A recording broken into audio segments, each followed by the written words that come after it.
আসসালামু আলাইকুম রহমতুল্লাহ।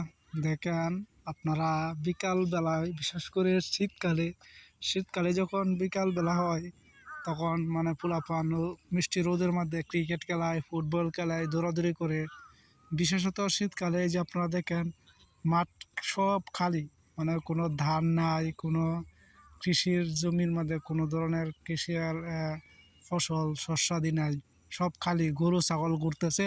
আর পোলাপানে এই শীতের সময় পরে ক্রিকেট ফুটবল খেলা, এই যে একটা মানে ফিস এখানে তৈরি করা হইতেছে, এনে পোলাপানে পরে ক্রিকেট খেলবো।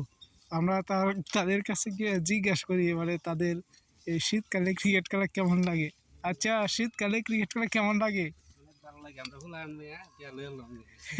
মানে একজনে বলতেছে পোলা বান্ধব বিয়া, মানে খেলাধুলা তো পোলা মানুষ করে, এই হিসাবে আর কি বললাম। আপনার কেমন লাগে শীতকালে ক্রিকেট খেলতে? ভালো লাগে, ভালো। হ্যাঁ, এই যে একজন লোক তো হচ্ছে আর্মির মতো কাজ করতেছে, আপনি কি আর্মিতে চাকরি করেন? আপনার শীতকালে কেমন লাগে ক্রিকেট খেলে বিকালে? ভালো লাগে। আচ্ছা, এখানে সবার জানা হলো, সবার অনুভূতি ভালো লাগে শীতকালে, একটা মিষ্টি রোদ পড়ছে।